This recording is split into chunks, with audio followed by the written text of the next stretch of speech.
Yeah, bitch!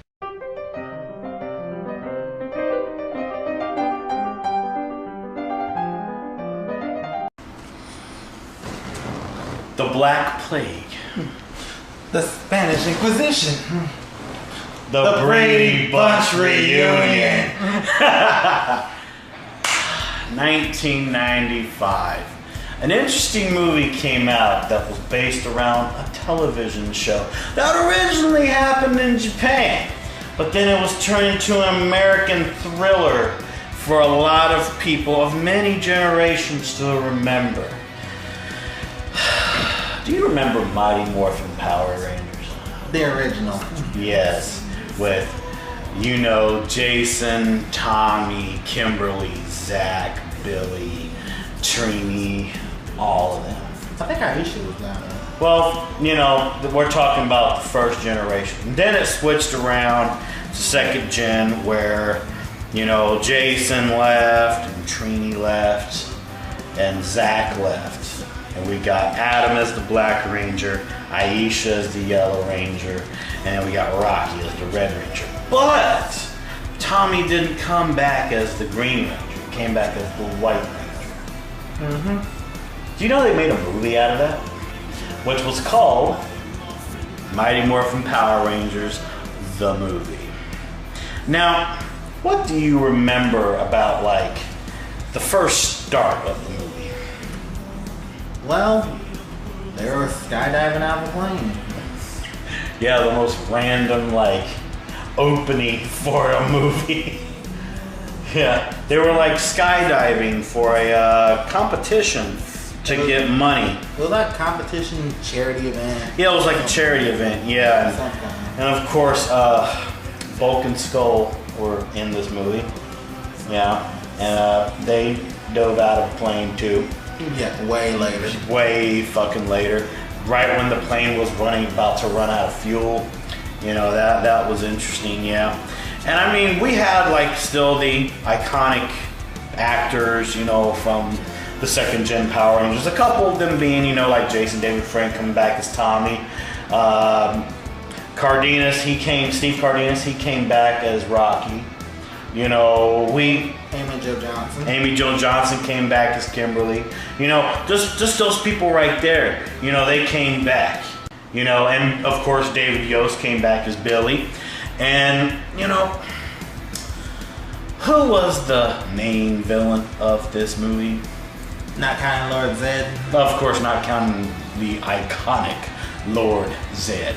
Yeah, or Rita Repulsa. And their two henchmen, Goldar. And some pig-faced motherfucker, you know. I never remember the name of the pig-faced motherfucker. Who cares about the name of the pig-faced motherfucker? We never run into him in the series. It's as if, like, you know, they couldn't find somebody to do that little comedy styles with Goldar. You know, they couldn't find somebody to laugh at the Dingle Dork jokes or anything from Goldar. But we had Ivan Ooze. And actually, here's a funny reference. What's that? If it wasn't for Bulk and Skull jumping late out of that plane, you wouldn't have found out who that was. Yeah, we wouldn't have found out, no. Because they accidentally found where he was buried 60 centuries earlier. Technically, yeah, even though they were still doing the construction and everything already there. But it was basically Bulk and Skull that like brought the construction site into the main picture in this movie. And, you know, after the skydiving situation, then we got the Power Rangers rollerblading. Another random scene that honestly didn't really need to be in the movie. But actually, that does make a little sense. Because keep in mind, nobody knows that they're Power Rangers. So they have to make, you know, look like, you know, what normal teenagers would be doing. Rollerblading, skydiving, etc. Yeah, I mean, yeah, that's true. I mean, they had to do stuff that made them seem like regular and ordinary teenagers. When really they were Mighty Morphin Power Rangers that fought things with, you know, like superhuman strength and abilities and were probably stupider than a pineapple. Yeah, stupider than a pineapple. I said it. A pineapple under the sea. SpongeBob SquarePants. Ooh! Sorry. But hey, wouldn't that have been funny if, like, you know, SpongeBob was in a mind warp? No, that would have been terrible. Cancel that transmission. Yeah. Or like a pineapple monster. Yeah, Lord Zed would have a lot of fun with that. He'll be like, them Power Rangers, we're gonna give them a pineapple monster Gola. Okay. But anyways, yeah, it's like they found where Ivan Ooze was stored for that 6,000 years in a giant purple egg surrounded by a stone claw platform thingy. But he was stored in a purple egg filled with purple ooze. The purple ooze was weird, man. Yeah. I still remember the part where Zed and Rita, they stumbled across it at one point. Yeah, Rita was like purple snot. Like, what? You spent 2,000 years looking for a tub of snot? Patience, Motormouth, watch. Patience, Motormouth, watch. And he like forms out of the egg. And he's like, oh.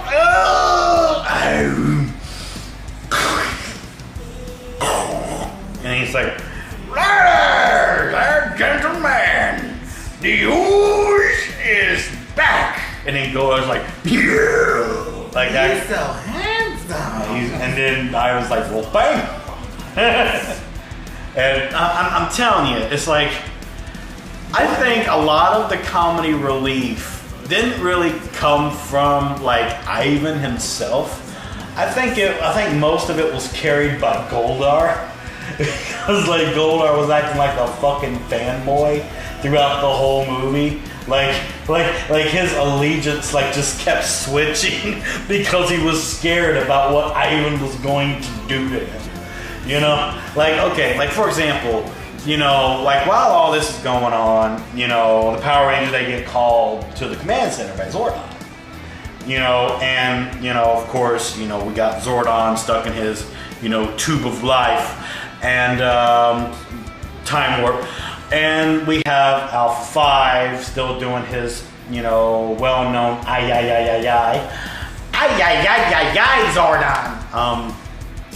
But then, you know, Power Rangers come in there and, you know, Zordon does story time with Zordon, you know, where the Power Rangers, you know, got around like a nice little bonfire, you know. I'm joking about the bonfire, but it's like a campfire story technically, because it's like the Power Rangers, they like circle Zordon, right?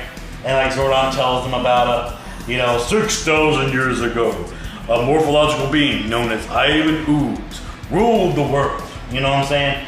And instead of trying to destroy or kill Ivan, Zordon thought it was a good idea to stick this motherfucker in a purple goddamn egg for him to spend 6,000 years or plus. I say plus because they weren't supposed to find the egg. You know, they triggered the fucking egg to come out of the ground. But it's like, why an egg? Why purple? Is it purple because Ivan's purple? Was it supposed to be like some type of little fashion thing? It's like, oh, you know, Ivan's a purple ooze motherfucker. Let's stick him in a purple egg. You know what I'm saying? What the egg wasn't purple to begin with? That's creepy. That would mean like Ivan became one with the egg. It's like I was kind of waiting when I was a kid that Ivan would do like a joke about the egg, like, oh yeah, what came first, Power Rangers, the chicken or the egg? Neither, it was me. You know, like I was waiting on a joke like that to happen. Of course, they didn't. You know, they didn't deliver. That's like the last you ever learn about the fucking egg. But of course, you know, like the Power Rangers, you know, learn that Ivan has been released by Lord Zed and, you know, Rita and Goldar, even though Goldar didn't do shit but flap his fucking wings. But here's something else you kind of notice. When Zordon's telling them about Ivan Ooze, there's something he does that you don't see him do very often. Was getting a little bit worried. Exactly. He got worried because, you know, there was like a form of teenagers like them locked Ivan away, you know, deep underground. Exactly. But I still to this day wonder why a fucking egg. Like why not a box? Like a small itty bitty fucking box. You could have stuck this ooze mucus looking fucker in a fucking box. No, they stick him in a fucking egg. That still bugs me to this day. It probably doesn't bug you, but it bugs the shit out of me because Ivan don't look nothing like a fucking chicken. He don't look like a chicken.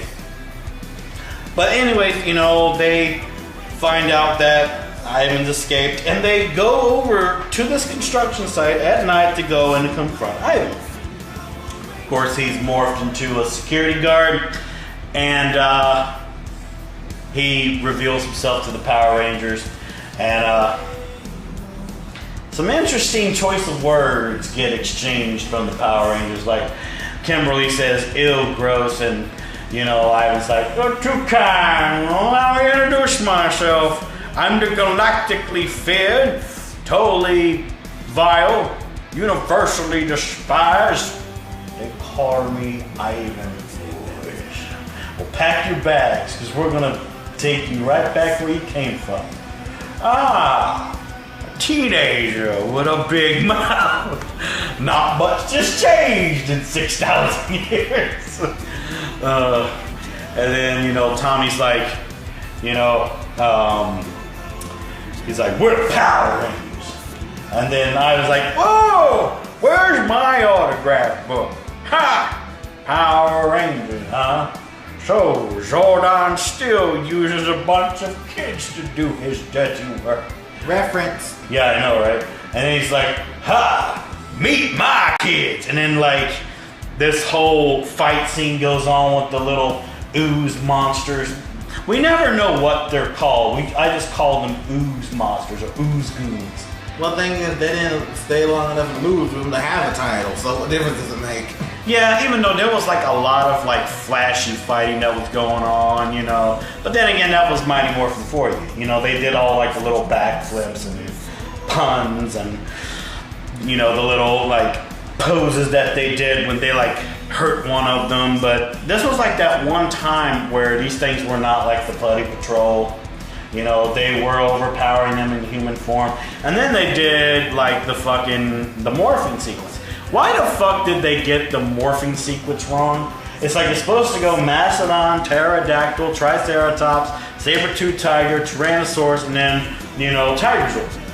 You know? Actually, I can never remember the order. Well, that was the order that it usually went. You know, or like sometimes they would put like the Tigerzord at the beginning and then do Mastodon. No, they messed up the sequence. Which I thought this is just coming from a nerd, okay? Because I'm a nerd.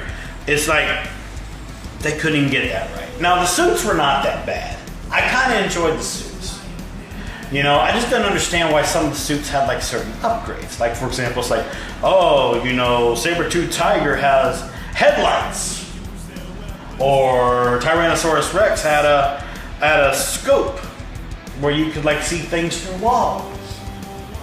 You know? It's like, what did the other Power Rangers have? Actually, that one I did not notice. Yeah. I didn't notice the scope. Yeah, Rocky had like a little visor scope. I didn't notice that. Yeah. I knew the I saw the headlights, but I didn't recognize the scope. But you always wondered though, like, what did everybody else have? You know, yeah, you know, or they didn't get around to upgrading all the Rangers.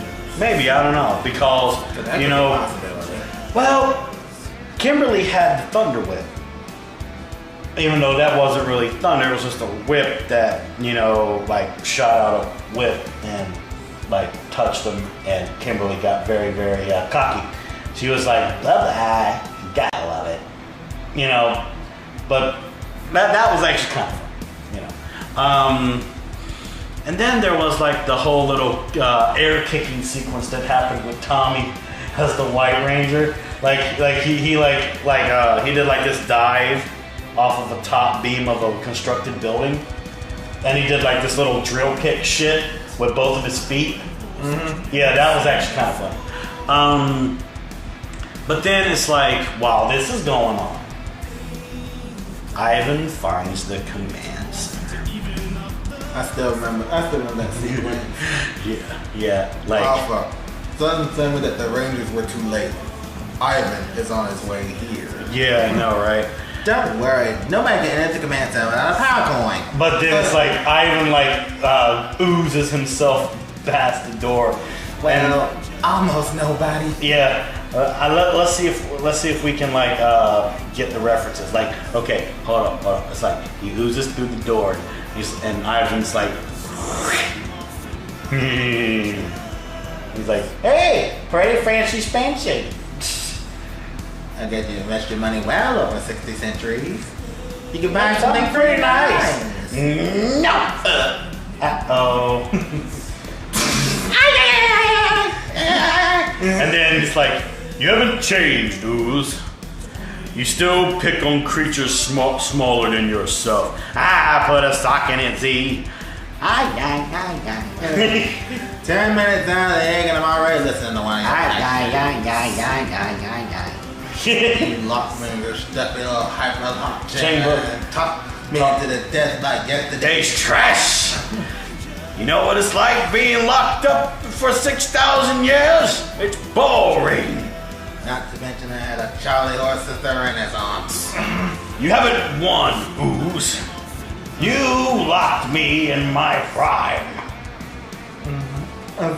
The supreme ruler of most bound empire in the universe. And now it is time to pay the piper. And it's like, all the things that I have missed. The Black Plague. The Spanish Inquisition. The Brady Bunch reunion. Just totals the command center. And like freaking totals that shit. And of course, Zordon loses his life support system, and that's also when the Rangers lose their powers. But they have like enough power to get themselves to the command center. And you know, you see all the damage and everything, and Zordon's clinging on to life. And then Alpha talks about how there's another power that they can use to save Zordon. And it's on, was it Thanos? I think the place is called Thanos. That sounds about right. Yeah, about Thanos. It's very dangerous. All that have gone to it have perished. I would have been like, okay, we're gonna die. We're gonna die. You know, what's funny is like, Tommy says, we may not have power, but we're still the power. No, you're not. You're regular humans now. You have nothing to defend yourselves with now.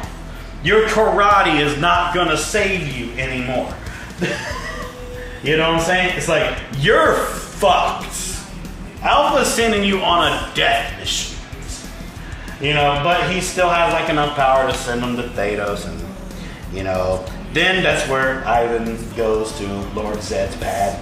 I call it his pad, you know, because it's pad on the moon. You know what I'm saying? He's on the moon. I can't believe this. How do you let this slip through his hands? He's no better than the rest of the hired help around here. Give it a rest.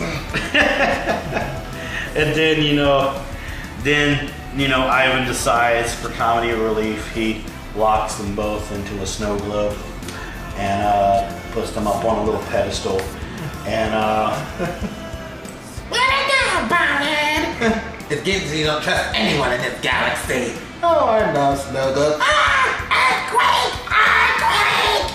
Now you have a choice. You either serve me, or you can suffer just like these little dingle docks. Go now, get us out of here. Don't you dare betray me. Oh, we never liked them dingle dorks in the first place. You said it, they stink. And then Ivan does one of the most nastiest things I have ever seen anybody do in a Power Ranger thing. He has like a booger stuck in his nose. I thought he spit at the ground. No. He had a booger stuck in his nose. And then, he's like... We left him spit at the ground. and he's like, and it like lands on the fucking ground. Good distance. Yeah. And then you hear like this nice little beat going on. It's like. And you see that thing just mutate. And like mutates into like numerous little bird creatures. They call Tengus, right? Tengu Warriors. The Tengu Warriors. And they have like the best fucking beat ever, okay? In a fucking movie. It's like and these birds are acting all stupid. They're like and he's like, hush your beaks.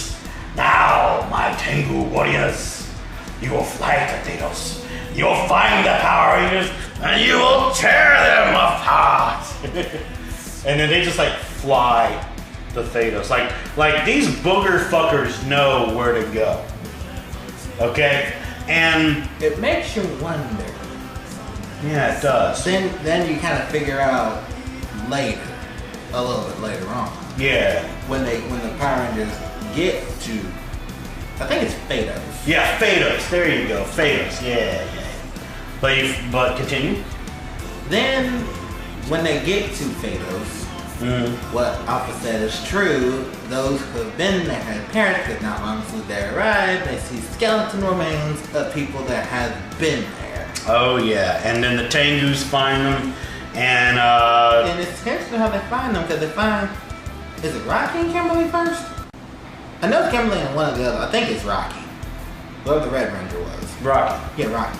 Yeah. They find them first because Kimberly's like kind of walking kind of by herself. And then Tommy joins her. Yeah. Oh, was it Tommy? Yeah, Tommy goes. Okay, it was Tommy then. Yeah. It was Tommy. I messed up. But yeah, it's like the Tengu Warriors find them and they get saved by who should be Xeno Warrior Princess, but might as well be. Yeah, might as well be Dulcia, a very beautiful actress too. I kind of had the hots for her when I was a kid. And it's interesting how she chases the Tengus away. She has these sticks that are. Well, actually, it's really one whole stick. But it like she breaks it apart and it's like, did these sticks have a whistling sound? They're more like nails on a chalkboard. And he's like, Dulcia. The low down sheep, devil of a witch. It leads into the great power, anything will be ruined. But anyways, you know, like Dulcia saves the Rangers and tells her story about how she knows Zordon. Well, actually, what happens when they try to thank her is kind of interesting. Yeah, because you know, at first, you know, she thinks of them as like hostiles because they're on her land. Yeah. But then, you know, they say the name of Zordon. Yeah, it's like a trigger. Yeah, it's like a trigger to her. And then she lets them go. Why should she help them? Yeah, first she lets them go, then she helps them, you know, when she gets more information. You know, like when they say, you know, they're here because of Ivan Ooze, and she even gets triggered. She's like, Ivan Ooze is free? You've heard of him? Like, yeah, no shit, right? So, you know, they find Dulcia and they go to, you know, the Great Temple. It makes you wonder. What's that? Is there like a hidden story between Ivan Ooze, Dulcia, and Zordon? Might be because the way she reacts when they mention Zordon, the way she reacts, it makes you wonder if they were either something or if they were just really good friends. Yeah. It would have been interesting if it was like a love triangle. But then again, who would date Ivan Ooze? Well, no, I wouldn't. I wouldn't think of love. I'm thinking between Zordon and Dulcia. Yeah. I'm thinking between them two more likely because the way she reacts. Maybe so, yeah, because she got really worried about this stuff. What I also found funny was like when they got their ninja powers, it's as if she knew who their colors were. You know what I'm saying? Like I said, it makes you wonder. Makes you wonder, yeah. But of course, while all this is going on, Ivan's digging up his ectomorphicons. Yeah, and one looks like a giant scorpion. And one looks like a giant praying mantis. Praying mantis, beetle, whatever. Yeah, it was something. But then the other one's like a scorpion. But what's funny is like he uses his ooze and he gives it to children to use on their parents, which makes them into like mind slaves. And that right there was kind of like, why? Like, why? And the thing is, when they're doing this construction to dig up his machine, he's, if you think about it, it's almost like he's second guessing himself. Like, why not do this to the parents? Why not do this to the kids? Because they would have gotten the work done faster. Very true. Or like, why didn't he enslave both the kids and the parents? Or something like that. Yeah. And of course, while this is all going on, Ivan's two little cheerleaders are hanging out, Goldar and Pigface, and it's very interesting. Like, there's some parts in that really didn't even need to be put in there. But I think the part I do like was when the Tengus come back. Yeah, when the Tengus come back and he like abuses them and shit. I remember the part where they were able to get them the report picture. We threw one off a mountain, we threw one off a raging river. And he's like, oh, then all they've been destroyed. Well, we were about to destroy them. What? You didn't kill them. You didn't kill them. You got yourself Tengu warriors. You got the Tengu dragons. I should have you all stopped and roasted. But Master, there's this big monster with these huge sticks. And she was like twirling them around. And she's like, sticks? Does these sticks have a whistling sound? Ah, well, they were more like nails on a chalkboard. They'll see ya. The manipulated love that she devil of a witch. If she leads into the great power, everything will be ruined. So should we take another whack at it? How about taking another crack at it? And then he like, does all that and no time to wait. My ectomorph guns be dug up by sundown. yeah, and then that's when you go to the temple and she's like giving the speech to all of the Rangers, giving them like ninja cloaks. See, what's funny is like all she did was give them a change of fucking clothes. And they have like these. It makes you wonder, were they worn by the other Rangers before? It makes you wonder that too, yeah. But there's like a lot of unanswered questions with it. Like one, even in the series they don't even talk about this. Like, it's like, do these ninja outfits really give them enhanced powers? Or is it just like more like an endurement type of thing? Because if you remember, they still take regular damage as if it's like regular cloth. Which I'll get to that in a minute. But also another unanswered question is, how did she know which Rangers were the red colors? Like, Adam was a frog. That was actually kind of funny. Yes, a frog. Ribbit. Yeah. Who gets a kiss? Turned into a handsome prince. I thought that was one of the most corniest lines I've ever heard in a movie. Yeah, because he didn't look too thrilled. Yeah, he didn't. And then, Aisha has bear.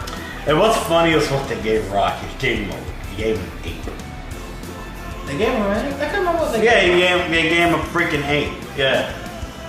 It's like, oh, he once was a Tyrannosaurus Rex. And now he's a giant monkey. They turned him into a giant monkey creature. You have to put it to an ape. Now, they gave Billy the Wolf. I had no problems with that. Okay, the wolf. Okay. Wolf was fine, They gave Tommy the Falcon. Now, okay, keep this in mind. Tommy was once the Green Ranger. He had the dragon. Then he became the White Ranger. He got a tiger. Now he turned into a bird. Now, I had no problems with the whole thing with Kimberly being a crane. Because, okay. A crane is also a bird. Well, here's the difference. She started off as a bird. She was a pterodactyl. Which is the flying dinosaur. Which is the flying dinosaur. She automatically, of course, was going to get like something flying. So why not give her a crane? You know what I'm saying? But Tommy became a falcon. Ruler of the skies. But here's something else that's kind of funny. What's that? They gave both Tommy and Kimberly birds. Yeah. That is interesting. And didn't we find out at some point later that they were like supposedly an item or something? Yeah, they were becoming an item very slowly, in like the original Mighty Morphin. Yeah. Exactly. So that you kind of wonder if that's like made into a reference. that's what I'm saying. Yeah, that's a good little idea. Yeah, Is that a reference to some kind? might be actually. You never know. Like a hidden clue? Could be, man, could be. But then it's like they go on their journey to get to the sacred temple. Then they end up finding like a dinosaur that comes to life. Yeah, they fight a dinosaur and Like literally that's out of bones. it's like. And my favorite part of the whole fight scene was the end of it. When I think it was Tommy that somehow gets on top of it somehow. It like turns, like lets its head fall off. He said, "Hey, Fossilin, I got a bone to pick with you." And what I find funny is like, oh, they were like scared of getting eaten and shit, when really there's nothing to digest. It's a freaking thing of bones. And then the whole thing falls to pieces. I forget which one says it. I think it was Adam that says it. I can't remember. I think it was Adam. Said something along the lines of let's get voice out to put himself back together or something. Yeah, that was no. That was Adam? I think that was Rocky. It was one of them two. It was one of them too, yeah. But then they finally get to the sacred temple of the legendary beasts, and the other things I have. then they have to like fight these metal rock pig looking things. And this is where I was telling you about their outfits. Is that one of them almost cuts Tommy, and you see that he got a cut on his gi, which makes you wonder. It's like, what are these things really protecting them from? Or that make them endure more pain. I mean, we would know if they got stabbed, Well, we'd never figure that. Yeah, out. we wouldn't. Yeah. Although I have two favorite parts of that whole. No, three favorite parts. What's that? One of them was when one of them goes off the cliff. Mm-hmm. Second one, which one was the frog again? That was Adam. How was that? Yeah. And they had Adam pinned between two of them. Mm-hmm. Like, what is this? Pick on the frog thing? It's just the dialogue they choose for it. It's kind of funny. Yeah, I mean, it was a joke that really didn't need to be done. They were trying to put some comedic relief in there, but it kind of wasn't working. Although the part where his own comrade sliced his comrade in half. That was funny. Elevator going up. And then, Tommy does this like corkscrew type of kick Yeah, to get rid of the last one. That was really good. That's the one I was getting. That was good. That was actually corner pocket. 8-ball corner pocket. And then that makes the stone doors open, and the sacred beasts come out of this giant PowerPoint looking structure. And they like revolve around the Ninja Rangers, and then they go into the core of it. And what's funny? Their suits look the same.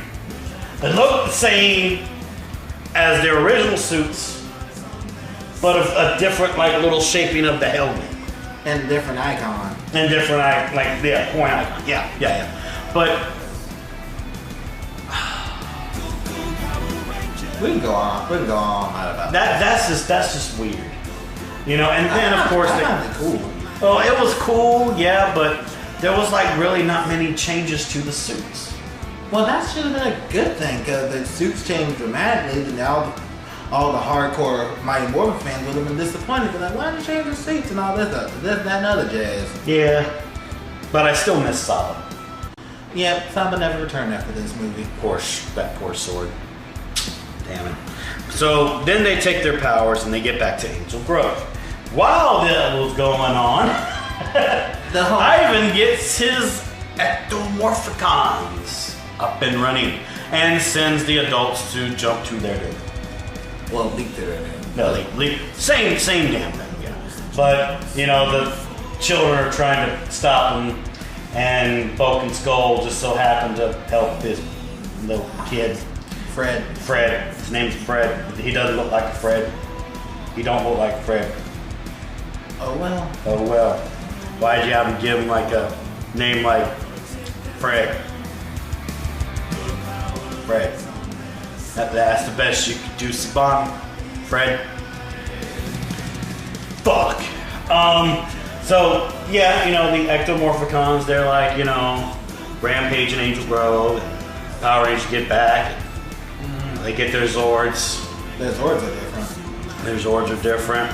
Tommy's like doing this little flying shit where he's like just like flying around and stuff, while the other Rangers are actually trying to fight. What I found funny was that there was one fight that happened with the Zords that still to this day makes me just laugh. But not in terms of it being funny. I was like, ha ha. When Aisha got cocky with the bear. And she gets the shit slapped out of her Zord. I'm telling you. And then I think that's when Rocky comes in there and like jumps onto the fucking thing. Yeah, he jumps onto the Ectomorphicon. That bitch slapped Aisha's Zord. And he's like, 8 Zord, locked on target. Like, you know, they really tried to make Steve Cardenas' Rocky literally act serious. And it was kind of working, but then you keep realizing that this is Rocky. It's like Rocky was trying to channel his inner Jason or something. Like just with that one line, it's like he was trying to channel in his inner Jason, where he's like, 8 Zord, locked on target. And then of course, you know, Adam, being his frog self, decides to use the frog's tongue to electrocute a Ectomorphicon. Wasn't really working because he was stuck. He couldn't get free. Kimberly, oh god damn it. Actually, what happens to Kimberly? Okay, Kimberly was getting shocked by Ivan Ooze himself, and Kimberly couldn't get free, and then Aisha just so happens to pop on the intercom, and she's like, Kimberly, use your thrusters. Great, now which button? And then she presses the button, she zooms out, and she's like, whoa! I'll deal with you later. Yeah, then they decide to make this giant Zord, which the Zord looks kind of corny. What's kind of funny is while they're fighting, actually this is what happens. Kimberly actually says something about the monorail track. Yeah. And then one of the well, is it the Ectomorphicon or is it when Ivan? No, one of the one that looked like a walking scorpion. Yeah. He breaks the track. Yeah, and then Tommy has to go and save them with the Falcon Zord. Yeah, he had to use the Falcon Sword to make that track straight so they could get across. Yeah, because the kids are on the monorail track trying to go and save their parents. Right. Which I don't think they knew that was going on. But then it's like after that happens, you know, the Scorpion Ectomorphicon gets destroyed, and then Ivan's like, "You make me very angry," and then he like does this gross thing where he like turned into a giant ooze dart, and he's like absorbing the Ectomorphicon, and Ivan himself becomes an Ectomorphicon. I remember when Kim was like, I'm gonna be sick. I'm gonna be sick. Yeah. Well, truth be told, that is rather sickening. Yeah, it is. So they're like, you know, making the Zord. It looks corny, of course. And Tommy is still goofing around, flying around. And Tommy's like, Tommy, get your butt down here. And he's like, fucking Zord, coming in for complete sequence. Like Tommy gets like so serious. It's like, oh god, I better like finish this before I don't get late or anything. You know, like that's like probably was like what was going on through Tommy's mind. And then they make the Zord. They fly into space. Yeah, well, actually, I think I dragged into space partially. Yeah. Actually, no, they fly into space, and Ivan follows them because they have an idea. Of course, they tried to do some, you know, like some parlay with the sword and the staff and whatever. And of course, the Megazord sword gets destroyed. And this is probably one of the early, at least I'm gonna say early because my Morphin. Mm-hmm. Probably one of the closest cases of a close call these Rangers all had. Oh god, yeah, because they fly into space.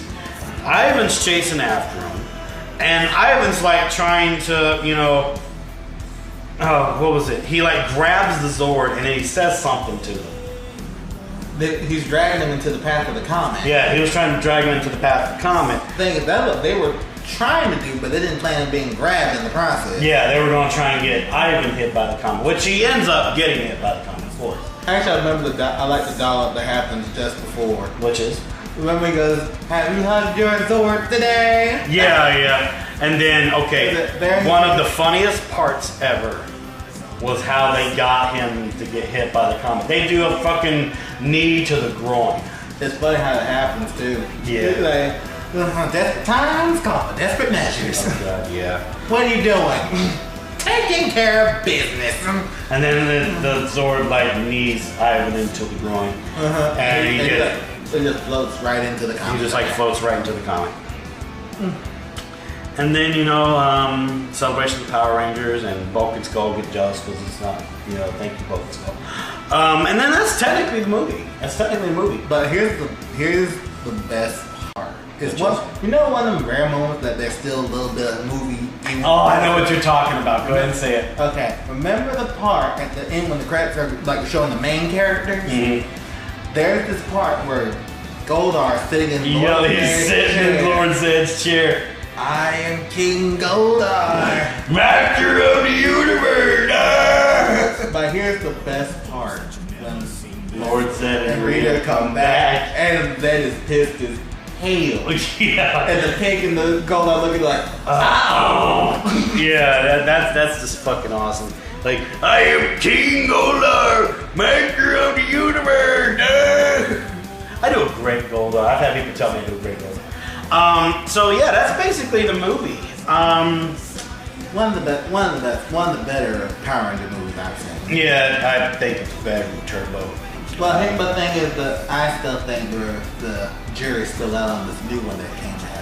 Yeah, I mean, I recently did a review on it. I gave that movie a 7.5 out of 10, which I believe it deserved that rating. Well, I haven't seen it, so for me, the jury's still out. Of course. So, what out of this whole movie? What was your favorite part? Mainly the dialogue. Some of the dialogue. Oh, the comedic dialogue. Some of the dialogue. Yeah. Freaking hilarious. Oh yeah. Especially a lot of the dialogue from Ivan News. That was just the comedy relief right there. I loved it. Mm-hmm. I love that. The suits were good. Because it stuck to the original. They stuck to the original, but they gave it more like an armor type of look instead of the spandex. Well, it still stuck to the original design. Yeah, it did. It upgraded, but it wasn't an upgrade that you really, unless you really paid attention, it generally looked like the original from the original series. Yeah, and I also like the fact that, they did the Zordon voice very similar to the original show. Alpha 5 was Alpha 5. And then, just the fact that you were able to get the second gen original actors to come back and portray their role as the Power Rangers. Now, I did have one issue with it, is that I wish that they would have brought in the first gen characters, because, we never once got a first gen characters movie. We only got the second gen. And even though 3 of the Rangers were from first 2 seconds. Yeah. So it's three of the Rangers still were the same. I just like Austin St. John. Austin St. John plays Jason. Austin St. John? I don't know who that is. Yeah, Austin St. John, he did Jason. Trudy Train, she did Trini. And Walter, I can't remember his last name, but Walter something, he plays Zach. And actually, random fact, did you know that Zach, the actor that played Zach, only had 9 fingers? You know, son. Yeah, he was missing, I think, this finger. But nobody really noticed, actually. So I thought that was an interesting little case. I'd say my favorite part in the movie, aside from, some of the comedic dialogue, was just the fact that, what is it? I just loved the portrayal of Rita Repulsa, Lord Zed, and Goldar. That they completely act like who they were supposed to be. Here's something I was trying to plug in earlier. If you listen to some of the Ivan News dialogue when he meets the Rangers the first time, don't you get a little bit of hint of the humor from the first Mask movie with Jim Carrey? Yeah, okay, I can see that. And just some of the just regular pop culture references made you think of the Mask a little bit. Plus, really the Black Plague, Spanish Inquisition. Nobody expected him to say the Brady Bunch reunion. Nobody thought he was going to say it. That's actually the reference I'm plugging in. Yeah, the Brady Bunch reunion, yeah. No, that whole sequence. Yeah, that whole sequence, yeah. So, what would I rate this movie? I'm going to try and give a rating that's suitable because, okay, for one, yes, there was some stuff wrong with the movie. But the thing about it is there wasn't that much. I'd give it an 8. Okay, yeah. Because, you know, for one, you know, they stuck to some stuff that I believe was done correctly. Like, okay, for one, you may have not had all of the first gen cast, but you had a lot of the original actors. You had Jason David Frank, you had Steve Cardenas, you know, you had Amy Jo Johnson, you know, you even had David Yost, Billy, you know, you had all of them in there. I think they also stuck to the original actors that did Zed, and Goldar, and Rita. I think so. I think they did. Now, I do know that the actress they used for Rita Repulsa, yeah, that was the legit Rita that was used as like a replacement. Because if you remember, a lot of their footage came from the Ranger. So when it came to the White Ranger type era, they did replace the actress that played as Rita, but they got somebody that looked very similar to her. But the thing is, you couldn't tell the difference. You couldn't really tell the difference, not because she was able to mask her voice. That's what I'm saying. Yeah. Now, if you go to, now that brings me a tip. If you're gonna replace somebody from the original, try to find someone that's so close you cannot tell the difference. Exactly. Like I will say, when it came to the new Power Rangers movie, when they chose the Pink Ranger, she looked very similar to Amy Jo Johnson, which is why actually in one interview, Amy Jo Johnson stated that she liked the casting for the Pink Ranger. And why not have a blessing from the original Pink Ranger herself in the American Power Rangers? Makes sense. It makes sense, right? So yeah, I would have to agree with your overall rating. Overall rating for Mighty Morphin Power Rangers the movie, 8 out of 10. But it's actually a lot higher than the ratings I read about. Yeah, what were some of them? Like 5 point something? 5.1. Why? It's just like, I guess, people that weren't Power Ranger fans. Probably. Well, do you have any closing statements before we end this segment, sir? The Brady Bunch reunion. It still makes me laugh when I think about that too. But yeah, everyone, thank you so much for watching this episode of Onyx the Movie Guru featuring Ninja Dragon 22. If you enjoyed this collaboration review, click that like button, leave a positive comment down below. Let me know if you're a Power Rangers fan. If so, who's your favorite Power Ranger and why? And as always, thank you so much for watching. And until I see you all in the next video, I'll see you next time.